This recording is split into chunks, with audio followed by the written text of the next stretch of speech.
Tatlong inumin kabayan na dapat mong iwasan or best avoided while menstruating. Ano yan, sir? Maraming gumagawa nito. Iwasan nyo ang high sugary content na inumin. Alak. At pangatlo, baka sobra ka sa 4 na baso ng kape sa isang araw during your menstruation. Ano namang kinalaman ng mga yan, sir? Eto lang ha.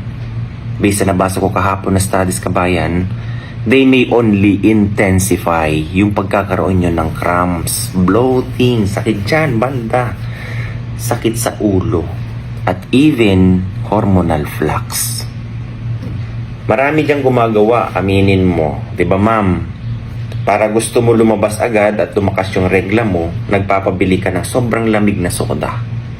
Kasi nga sa pananaw mo, lumalabas ang menstruation mo ng maganda. Ganon din sa pagkakape. Hindi po ganon scientifically kabayan. Okay? Ang sabi po dyan, kapag ikaw nagsashot na meron kang menstruation, ang ginagawa, or even taking yung caffeine, ang ginagawa ng hormones nyo, tumataas ang estrogen at testosterone. Na pwede, it can worsen dahil nga, it can boost the production ng dalawa na to. Either of the two ang mataas dyan, mas lalo niyang pinapalala ang PMS sintomas nyo. Yan na yung nararamdaman ng mga kababaihan na mood swing. Napaka-irritable ng mga nagme-mens talaga. Boys, shout out.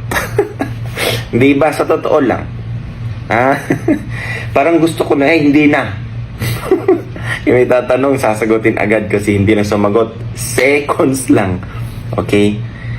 Nature yan ng mga babae. Boys, intindihin po natin sila ha. Ikaw kaya datnan buwan-buwan. Sige nga. So, ang the best na remedy dyan, kabayan. Boys, pakinggan nyo to at ito i-prepare nyo sa mga mahal nyo sa buhay na kababaihan. Mas mainam, kabayan, to have an impressive improvement dyan sa nararamdaman nyo, mga dysmenorrhea, ganyan. Mag-prepare ka ng warming herbs. Pwede kang magpukulo dyan ng luya.